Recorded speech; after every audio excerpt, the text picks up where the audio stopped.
Fire on the northern beaches. We're talking about what happened on Saturday, and a big shout out to the legends in the RFS. Stay tuned. We're going to talk about them right now.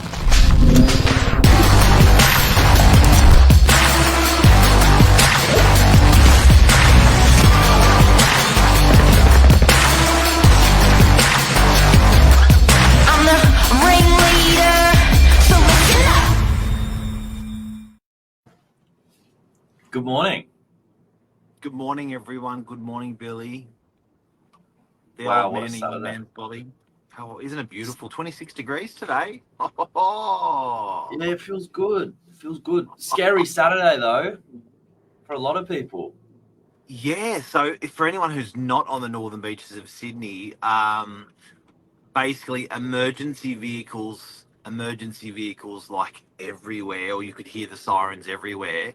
And then suddenly, because I was actually in French's Forest doing a barbecue, and then suddenly you turned around and there was this huge smoke cloud coming out of Yep. Beacon Hill, Oxford Falls on the northern beaches, and everyone was going, what is happening now? Scary. Yeah, it was big. Like, it was about 100 hectares they were backburning as a controlled backburn. And this area hadn't been touched like that since 1994. So there's a huge amount of time and fuel, that's sort of been built up over those 20 odd years. And all came together on Saturday. And a couple of things that I picked up on was not only was the RFS and everything those guys do, but the way we change information amongst each other. And today we wanted to talk about more the RFS. The Rural Fire Service are a bunch of guys and girls that put their hand up to protect our community.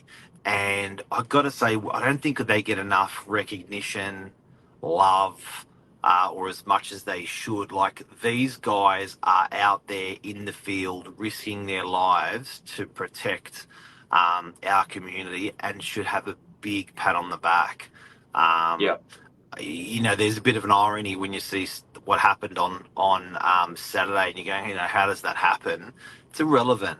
These guys with the best intentions are out there backburning to, like, if these fires are going to be like that now, imagine what they'll be like in the height of summer when it's 45 degree day with huge winds. And it's good that they're doing this preservation to protect to protect us. Yeah, and by no means are we fire experts, but that's exactly what the news was saying. They had a fire line drawn, and it was windy, 27 sort of kilometer winds. It was hot. It was about 26 degrees on Saturday, and it was a lot of fuel in there, hadn't been touched for a long time, and they broke over the those fire lines, and then took time to get it under control. But these guys were up all night trying to sort of get it back in order. Massive operation.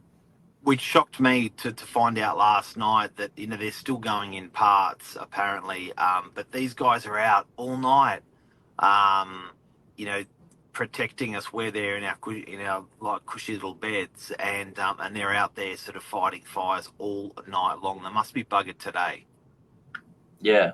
Can we also give a special shout out to Manly Observer? I reckon that's the new local go-to source for updates.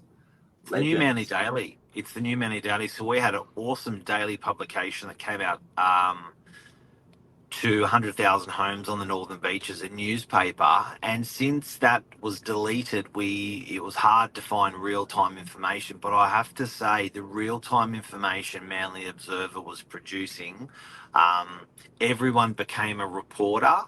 Manly Observer was out there hunting that information and distributing that information on their Instagram. If you're not on the Manly Observer Instagram and you want the latest on the northern beaches, that was just the quality of information and the professional way that they handled it. Like, literally, when I saw that smoke, so I was there, heard all the emergency vehicles. There were hundreds of them over the course of the day, Yeah. rushing around. All I did was jumped on Manly Observer, and I'm talking. This is within minutes. These guys had the report and were running the report. So it's amazing these days how we're getting our information, how fast, how instant, and how raw. It's pretty immediate. It's really, it's really good. And there was some helpful stuff in there as well, stuff that I wouldn't even maybe assume as common sense, like that. They were saying these spot fires that have been set up, if you check the fire app, if someone's called in 000 to report that as an emergency fire, it instantly gets flagged as an out of control fire, even though if it's being backburned. So that's where some of these prompts were getting, confusion out there, and people were getting sort of worried, concerned, because there was mixed messages going around. But I think that they were saying, unless you're in danger or your property's in danger, try and stay away from calling in 000. That's really for emergencies, and just keep an eye on some of the other sources. It's good info. Yeah, I jumped on the app last night, the Rural Fire Service app, and you just warm up your location where you are, and they'll tell Yeah. you if what's happening or what's planned to happen. And I didn't even think of that. So always check that before you actually call and report a further fire, because they're assuming that you've already checked the app to make sure it's not a backburn. Now, why do they backburn, Billy? Well, like anything, you leave 30 years of vegetation to grow, and it can be a problem. I think you hit the nail on the head. Just imagine what this would have been like in summer. We're definitely not fire experts, but it doesn't take much to think what hot, dry, windy conditions mean. And look at where I am here. It's like I'm in a chopper this morning. Yeah. This is the fire from Saturday, so you can see the house line, and then the reserve is backing straight on. With as the crow flies, it's not a far distance. People around that Cromer Heights, Beacon Hill, they were worried. It's scary, far out. But I think people forget the bushes are meant to be burnt. The bushes are meant to be burnt. So the evolution of bushes is that when they get, there are no where the natural predators of the bush. So the bush is meant to be there. We're not meant to be there, and these bushes, as far as the cycle of life, are meant to burn out. When the bushes burn out, they actually will burn all of the stuff on the ground is actually the most dangerous, not the branches of the trees. So the stuff on the ground actually is the most ignitable stuff. So it's often dry. It's not wet because summer dries it out. It's a bucket load of leaves. Now that stuff on the ground prevents more trees from growing. It's like throwing, when you throw down a plastic for weed cover before you put in your garden bed. Yeah. That's what actually naturally happens. So there becomes this, nothing can grow anymore because there's such a thick amount of debris on the ground. So the life cycle of bushland is that whatever amount it is of years, it will burn itself out. It will burn the trees or the outside of the trees. It will burn the leaves, and then it'll burn everything off the ground. And then what actually happens is these trees, through a burn, will drop seeds. When they drop the seeds are in a perfect position to grow again because there's nothing on the ground. It's all been burnt off. So light gets through, water gets through, the seeds grow, and that's the regeneration of land and bushes. So it's actually a natural progression for this to happen. And I think what we now know is you've got to actually nurture it and control it to happen in a safe way rather than to happen in its own way, which is just ravishing. It'll just rip through anything.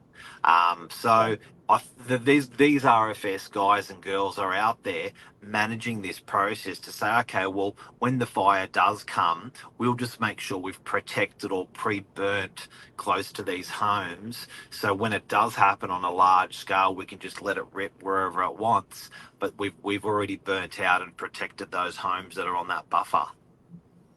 Do you reckon if you were, coming to the northern beaches, anything to worry about? Is that you've seen many of these in your 30 odd years? Real estate? Flood fire.